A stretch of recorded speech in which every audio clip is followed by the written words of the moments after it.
Hello, good morning everyone. Today we are going to discuss a sample paper for JEE Advance जो कि IIT Kanpur ने release किया है अभी जस्ट एक दो डेज पहले रिसेंट डेज में। तो हम लोग फिजिक्स वाला सेक्शन कवर करने वाले हैं और सारे क्वेश्चंस नहीं करेंगे, उनमें से कुछ गिने चुने क्वेश्चंस करेंगे। जिन क्वेश्चंस में मुझे थोड़ा सा लगा कि नहीं ये डिस्कस करना चाहिए, जो थोड़े अलग प्रकार के थे, या फिर ये कह सकते हैं कि थोड़ा सा उसमें जो हमें अच्छे से सोचना था। So we are going to discuss those type of questions only here today. चलिए स्टार्ट करते हैं उस चीज़ को, है ना।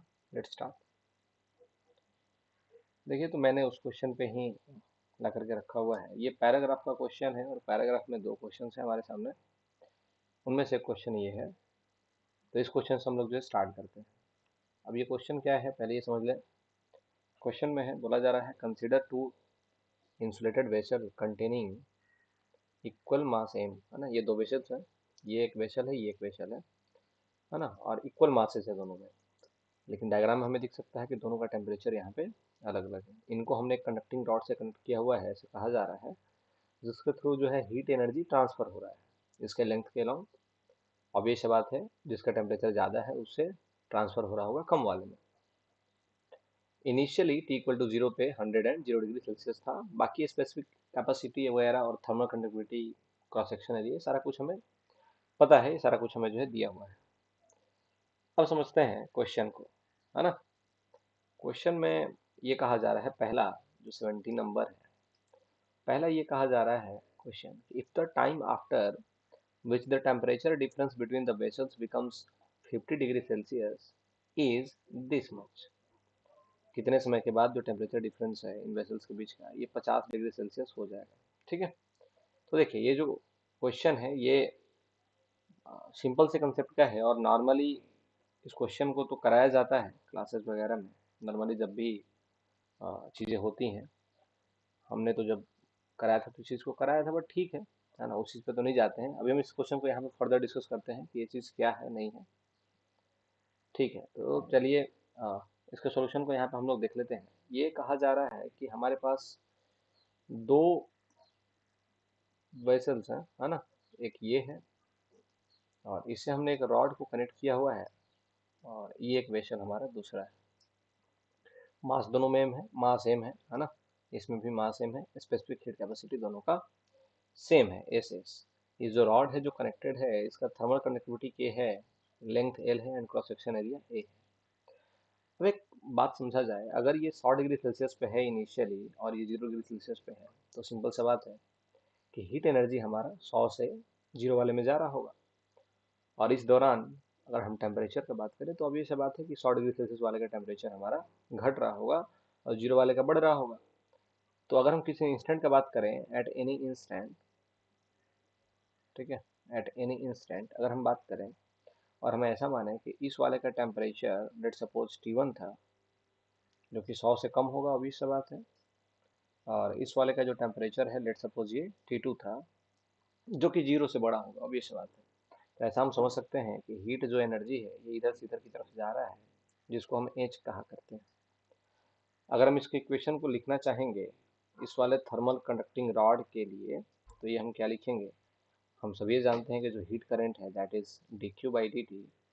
इसको हम कुछ इस प्रकार से लिखते हैं, के इंटू डेल्टा टी और बाई में एल।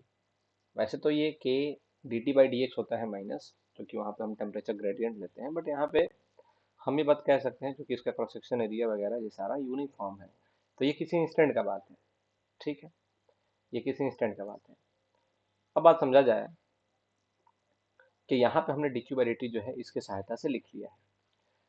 अब बात समझिए, अगर हमें इसके लिए अलग से लिखना होगा डी क्यू का मान, तो इसका तो हीट एनर्जी यहाँ से ट्रांसफर हो रहा है इसमें, तो इसका जो डी क्यू होगा ऑब्वियस बात है ये निगेटिव होगा, क्योंकि इसका एनर्जी बढ़ तो रहा नहीं है।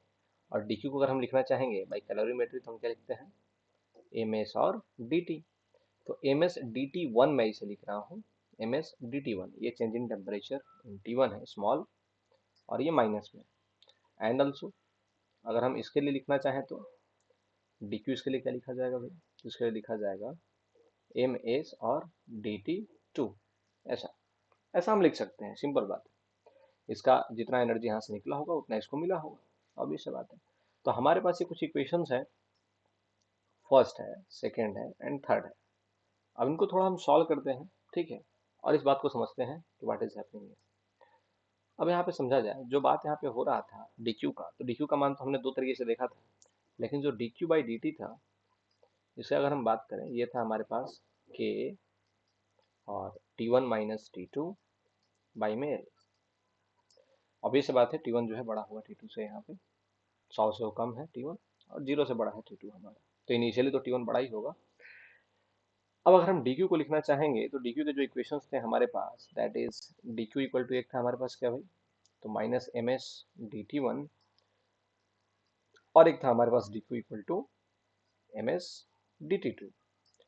तो अगर इन दोनों इक्वेशंस को हम जोड़ दें, जोड़ना क्यों चाह रहे हैं भाई, तो यहाँ पे देखिए t1 माइनस t2 है, अगर यहाँ पे भी t1 माइनस t2 का कुछ फंक्शन हमें मिलता है तो उसको फर्दर हम मैथमेटिकली सिंप्लीफाई कर सकते हैं, बिकॉज हमारे पास दो वेरिएबल्स हैं t1 एंड t2, तो सेपरेटली तो हो नहीं सकता ये चीज़।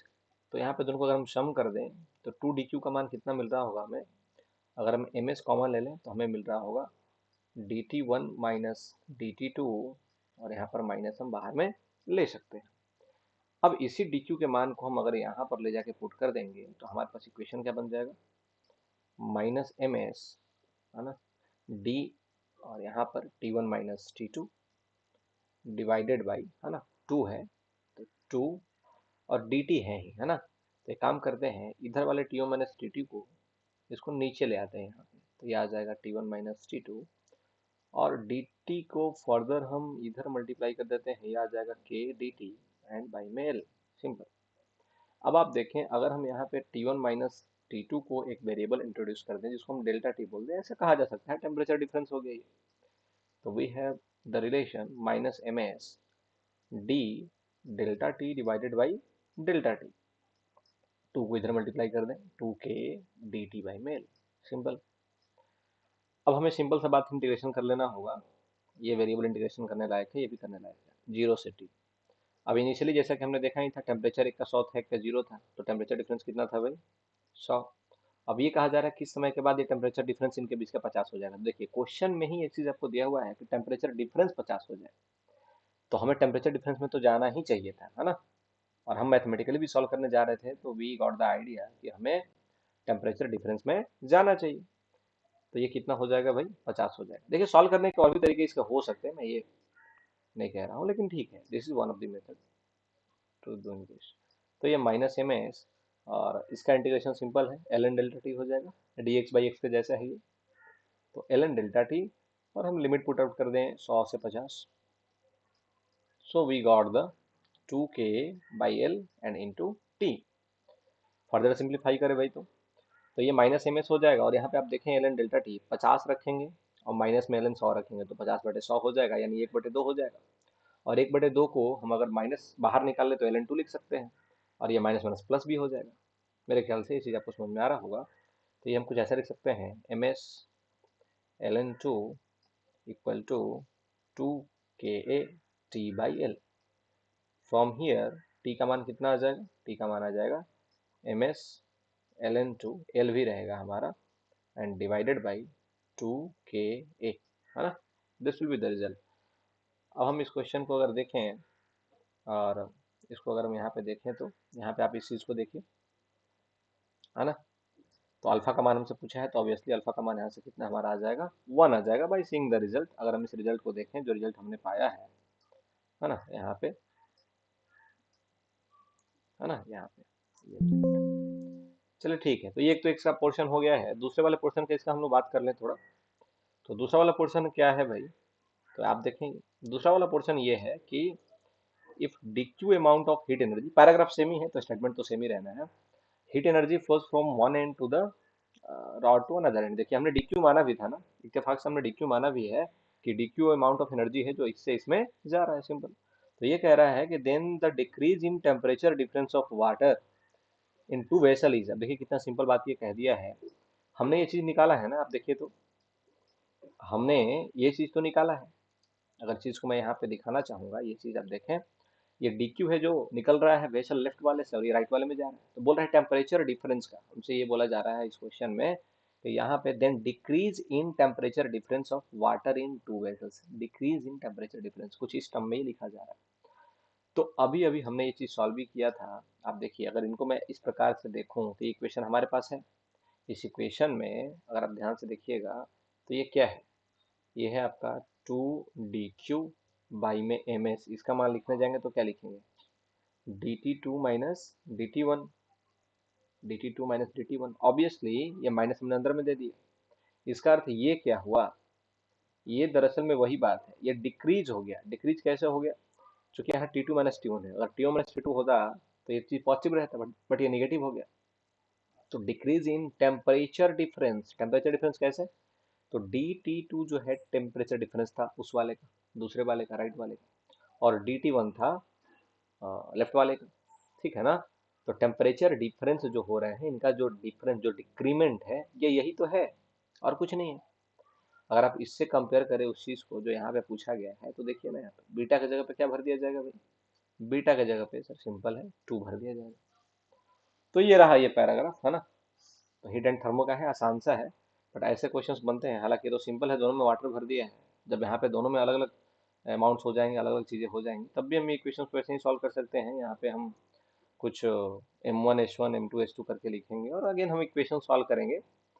तो इक्वेशन सॉल्विंग इज इम्पॉर्टेंट। ये भी एक पैराग्राफ का क्वेश्चन था, खैर ये तो अगर आप इसेंट्रिक कोलिजन वगैरह पढ़े हैं तो ये चीज़ें आपको जो है बहुत आसान दिखाई देंगी।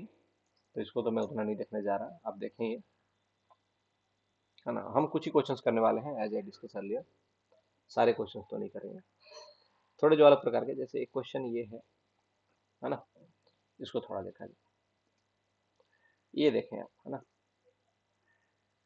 अब ये क्वेश्चन में क्या है, थोड़ा स्टेटमेंट तो है, इसको थोड़ा पढ़ा जाए। क्वेश्चन ये कहा जा रहा है, liquid of density rho is slowly powered from a beaker into an empty cylindrical glass of cross section area A resting on a table at constant volume rate। Diagram में ही बहुत कुछ दिख रहा है हमें, है ना। ये कहा जा रहा है भाई कि t इक्वल टू 0 पे इनिशियली ये एच था, है ना, एच के नीचे था पूरा, पानी भरना शुरू नहीं किया था, और यहाँ एक बीकर है जिससे हम पानी यहाँ पे भर रहे हैं, एज सिंपल एज दैट।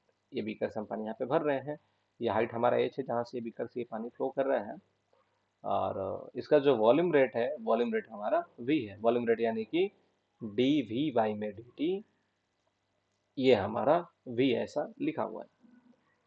अब हमने पानी भरना शुरू किया है, पानी तो पहले था नहीं, है ना, भरना शुरू किया, पानी भर रहा है। अब ये कह रहा है assume the water doesn't overflow, overflow ये नहीं कर रहा है। कुछ हमें इन्फॉर्मेशन दी हुई हैं, P naught is atmospheric pressure, G is the pressure due to gravity.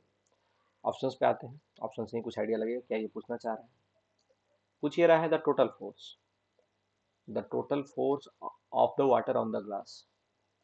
तो वाटर के द्वारा इस ग्लास पे जिसके अंदर में पानी भरा जा रहा है, इस पर नेट फोर्स, टोटल फोर्स कितना लग रहा होगा। तो टोटल फोर्स का जैसे ही बात आ रहा है, हर एक ऑप्शन में टोटल फोर्स ही पूछा है, ज्यादा कुछ वेरिएशन नहीं किया है। तो सिंपली ऐसा सोचें कि वाटर के एक वेट की वजह से और वाटर का जो प्रेशर रहता है इस वजह से जो एक फोर्स लगेगा वो तो लगेगा ही, ऊपर से जो हम यहाँ से लिक्विड को पार्ट कर रहे हैं इसके अंदर में, ये जैसे ही आके इसे यहाँ पे मिल रहा होगा, ये कुछ इम्पैक्ट डाल रहा होगा, है ना। ये कुछ वैसा ही केस है फोर्स वाला। आप ऐसा सोचें जैसे हम किसी पाइप को अपने हाथ में पकड़ते हैं और इसे पानी निकल रहा होता है, तो सिंपल सा बात है, थ्रस्ट जैसा ये फोर्स लगा रहा होता है पीछे की तरफ, जिसको हमने निकाला भी पहले, अगर आपने देखा है तो, रो ए वी का स्क्वायर ऐसा कुछ करके आता है। बट यहाँ पे ये चीज़ डिस्कस तो नहीं करना है, सिंपली मैं ये बताना चाह रहा हूँ कि यहाँ पे फोर्सेज हमें कौन कौन से कंसिडर करने हैं। एक तो इसका वेट वगैरह जो वाटर प्रेशर की वजह से है, और दूसरा ये चीज़ जो यहाँ पे डला रहा है इसके वजह से यहाँ पे जैसे ही ये पार्टिकल आके यहाँ से स्ट्राइक कर रहा होगा, इसका वेलोसिटी कुछ होगा फ्लूइड के पार्टिकल का इसके अंदर में टच होने से पहले, और टकराने के जस्ट बाद वेलोसिटी लगभग जीरो हो जा रहा होगा, क्योंकि इसका क्रॉस सेक्शन बहुत बड़ा मान के हम चल रहे हैं।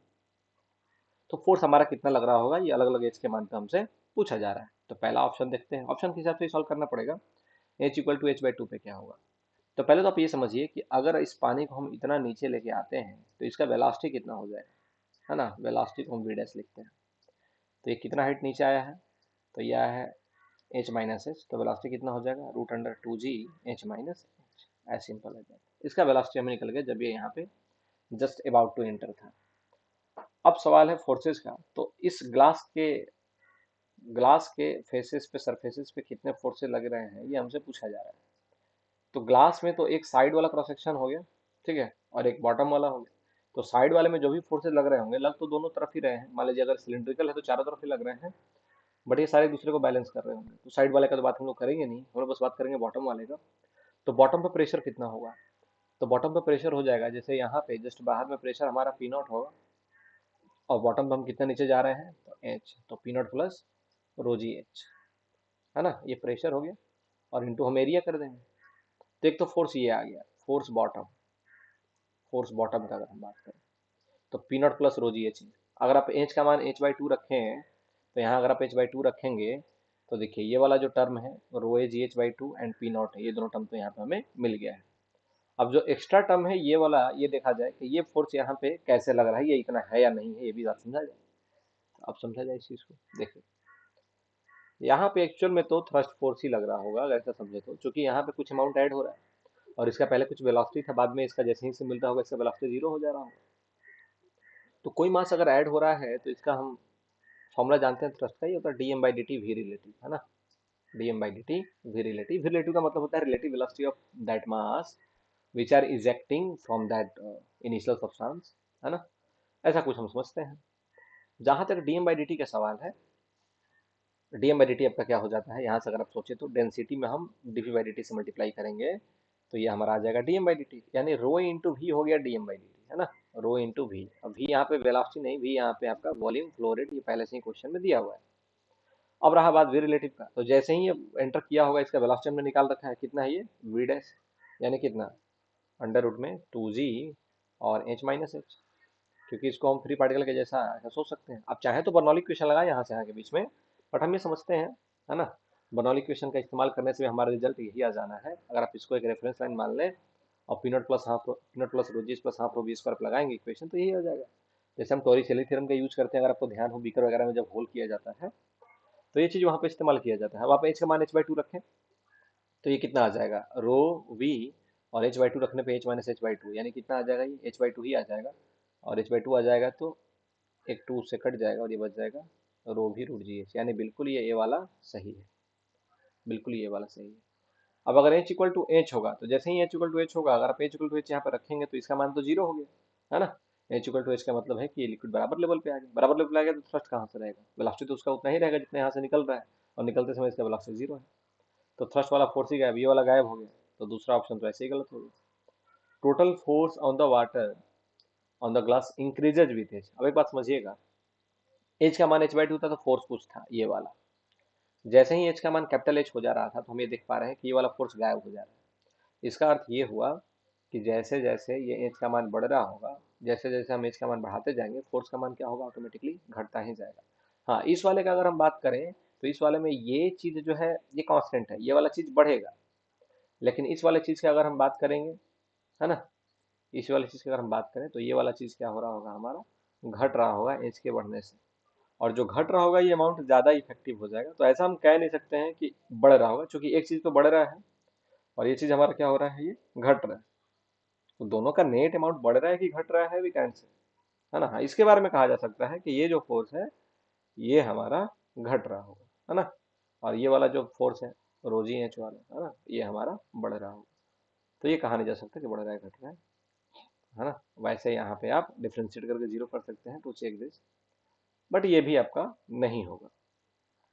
Impact force of the water on the glass when H equal to H by four, impact force of the water, है ना, ग्लास पे इम्पैक्ट फोर्स, जो इम्पैक्ट फोर्स जो फोर्स यहाँ से हम निकाल रहे थे, ये कितना आ जाएगा, निकालिए आप H equal to H by four के लिए, तो ये आ जाएगा रो भी रूट अंडर, ये भी वेलोसिटी वाला है, हाँ ये सॉरी वेलोसिटी नहीं वॉल्यूम फ्लो रेट वाला है, ये आ जाएगा root under two G H minus में एच बाई फोर, तो ये कितना आ जाएगा भाई, थ्री एच बाई फोर, ये तो ऑप्शन है नहीं, यानी कि इसका एक ही ऑप्शन बस ये वाला सही हो जाएगा। ठीक है, ये हमारे पास जो है उत्तर आ गया इस चीज़ का। चलिए आगे भी कुछ क्वेश्चन हम डिस्कस करते हैं।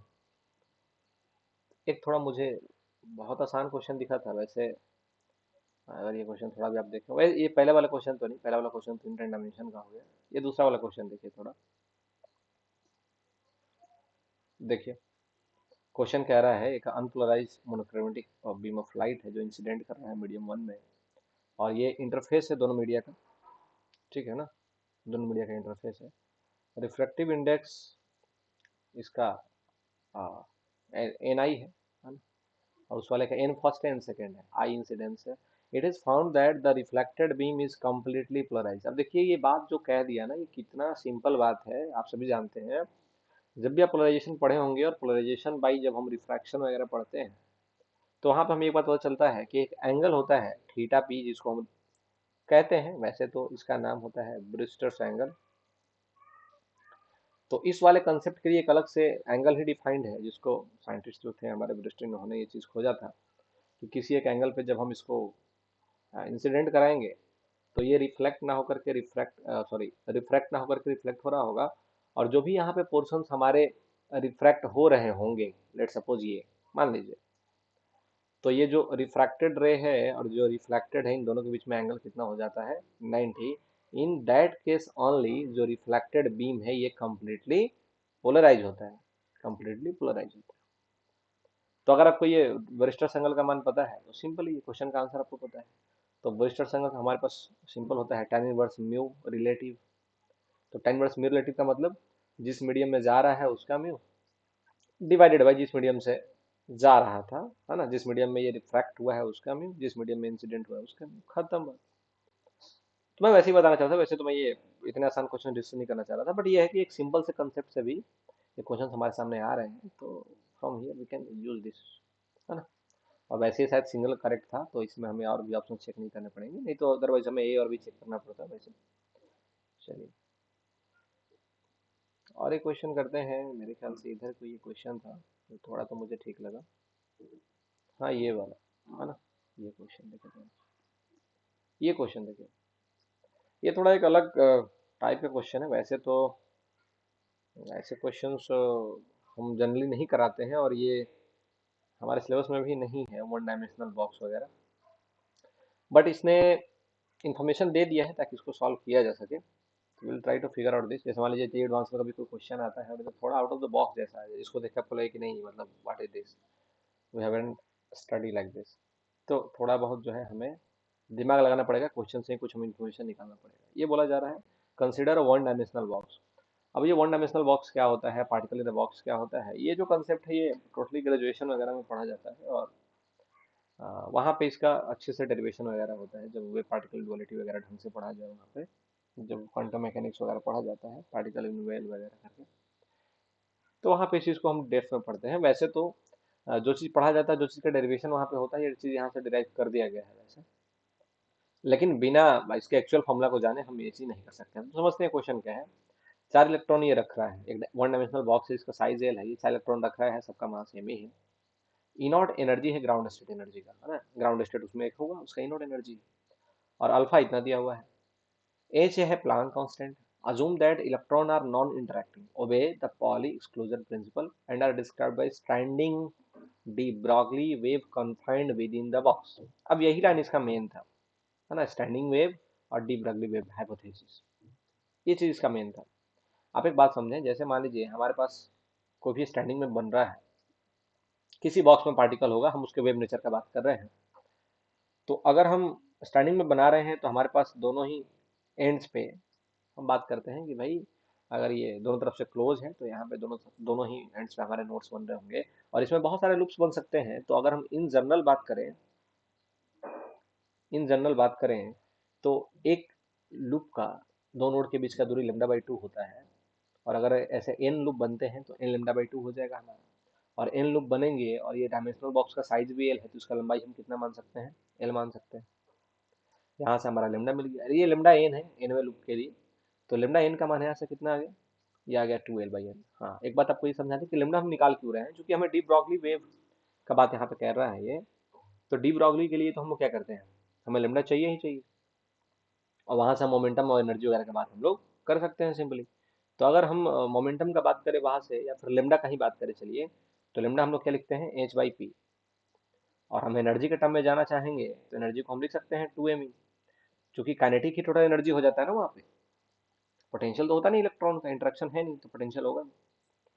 तो यहाँ से आप चीजें समझें, है ना, हमारे पास जो लेमडा है, हमारे पास जो लेमडा है ये है आपका h में √2me। तो यहाँ से अगर हम e का मान निकालने जाएं, ई एन लिख देते हैं, स्टैंड्स फॉर nth, है ना। तो ये कितना आ जाएगा, एच स्क्वायर डिवाइडेड बाई, है ना, यहाँ पे 2m हमारा रह गया और स्क्वायरिंग हमने किया ही है, तो ये आपका लेमडा एन का भी स्क्वायर यहाँ पे हो जाएगा। और अगर हम लेमडा एन का बात करें तो लेमडा एन हमने अभी जस्ट निकाला था, ये आया था हमारा 2l बाई में n, है ना। यहाँ पे हम देख लें एक बार फिर से, 2l बाई में n, तो ई एन हमारा कितना आ जाएगा, अगर हम ये चीज रखें यहाँ पे, H square divided by 2m हमारे पास पहले से था, इसका स्क्वायर करेंगे तो 4l स्क्वायर और ऊपर में एन स्क्वायर, तो यानी ये फॉर्मूला क्या आ गया, N square H square by में 8ml स्क्वायर, है ना। तो अगर आप इस क्वेश्चन को देखें, ठीक है, तो यहाँ पे आप इस चीज़ को देखिएगा, हाईलाइट करिएगा, तो आपको समझ में आ रहा होगा कि ये चीज़ किस वजह से दिया गया है और ये क्या है। यानी एनर्जी हमारा होगा एन स्क्वायर अल्फा ओनली, है ना, बस सिंपल। अब पॉली के प्रिंसिपल को थोड़ा हम लोग रिमाइंड करें तो पॉली का प्रिंसिपल ये कहता है कि भाई अगर हमारे पास कुछ है, मान लीजिए 4 इलेक्ट्रॉन्स के हैं और कुछ हमारे पास ऐसे सेट्स हैं जिनको जिनके अकॉर्डिंग इनको सजाना है, तो हम कुछ ऐसा समझते हैं कि भाई इस वाले में इलेक्ट्रॉन एक होगा ऊपर की तरफ, ये होगा नीचे की तरफ। पॉली तो यही कहता है ना कि 2 इलेक्ट्रॉन के जो सेम मान लीजिए ऑर्बिट वगैरह में भी हैं, उनके सारे ही क्वांटम नंबर सेम नहीं हो सकते हैं, तो स्पिन को बस उल्टा करके हम इसको अलग बोल देते हैं। ऐसे ही यहाँ पे भी हो सकता है। और है हमारे पास 4 ही, तो अगर हमारे पास 4 ही हैं तो 4 तो भर गए। अब इसके ऑप्शंस के थ्रू इस चीज को सॉल्व किया जाएगा। ये क्या कह रहा है, पहला कह रहा है E naught equal to 30 alpha. E naught क्या है, ई नॉट कहाँ की एनर्जी है, एनर्जी है ग्राउंड स्टेट। तो ग्राउंड स्टेट के लिए तो एन का मान हम क्या रखेंगे, जैसे यहाँ पे हम एन का मान अगर लिखना चाहें तो एन का मान यहाँ पे, है ना, 1 रख दिया, 2 रख दिया, 3 रख दिया, 4 रख दिया, ऐसा, ठीक है ना।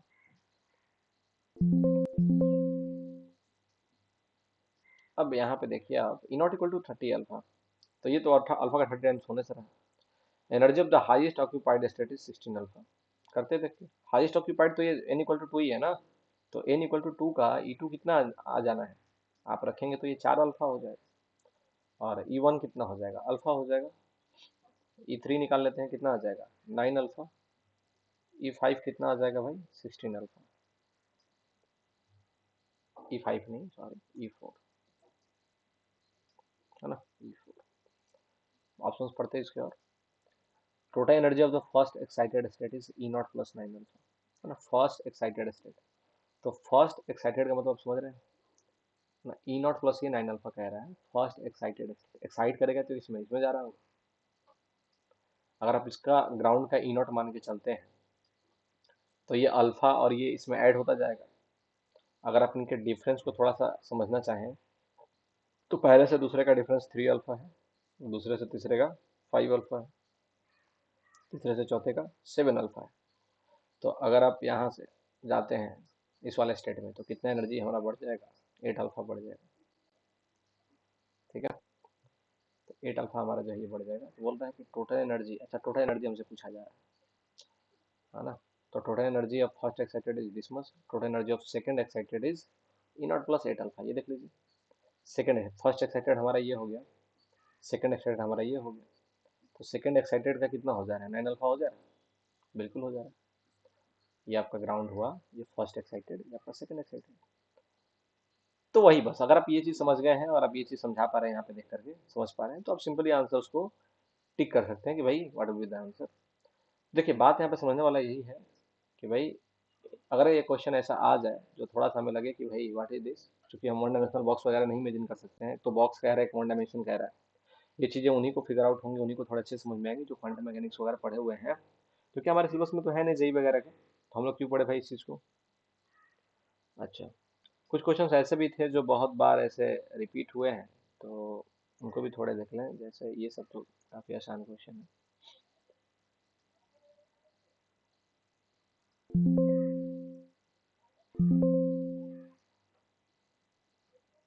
ये क्वेश्चन देखें,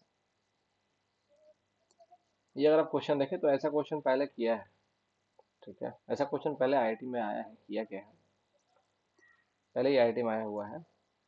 ये सिंपल सा कोलिजन है, collision with a fixed wall, और इसके सारे रिजल्ट्स वगैरह याद रहते हैं, तो उसमें कुछ चेंज नहीं किया है, इसमें बस वही अल्फा परसेंट डिक्रीमेंट बोल दिया है। तो जैसे एक बार टकराया ये, तो टकराते समय इसका कुछ भी वाई होगा, तो टकराने के बाद जो भी वाई हो गया होगा ये इतना हो गया होगा, 1 माइनस अल्फा बाई 100।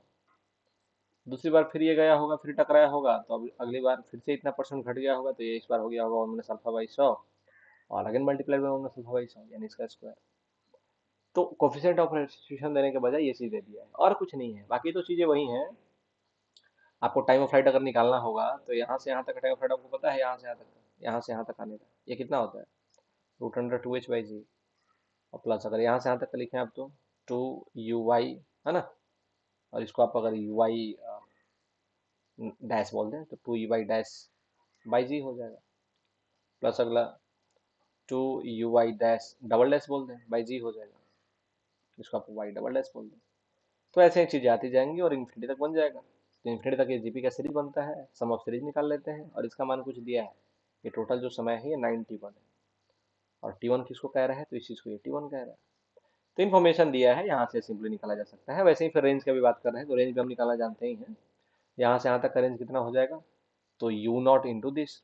अब यू नॉट तो हमेशा कॉन्स्टेंट रह जाए ना, जितना बार अभी कोलिजन होगा, जब इलास्टिक चेंज होगा या वर्टिकल वाला चेंज होगा, सिंपल बात।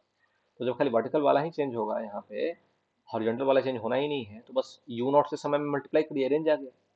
तो यू नॉट से समय में आप मल्टीप्लाई करिए 91 से, है ना, ये हमारा समय आ गया, सॉरी डिस्टेंस आ गया। डिस्टेंस कितना है, डी है।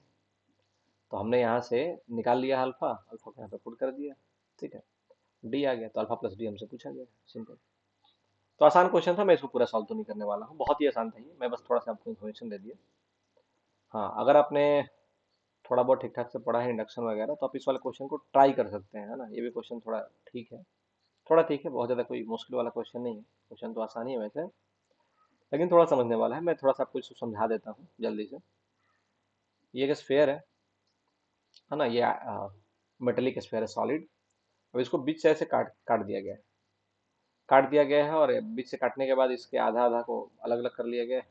ये आधा वाला पार्ट अलग है, और ये जो आधा वाला पार्ट है ये भी अलग है, और इसके बीच में हमने एक बहुत ही थिन लेयर भरा है, इंसुलेटिंग मटेरियल का थिन लेयर है ये। अब थिन लेयर भरने के बाद दोनों को सटाया ही है। इस वाले को चार्ज हमने क्यू दे दिया है, और ये वाला हमारा न्यूट्रल है, इस पे चार्ज कोई नहीं है। तो अब ये सब बात है, थिन लेयर है, चार्जेस का ट्रांसफर नहीं हो सकता, बट इनमें चार्जेस इंड्यूस हो सकते हैं।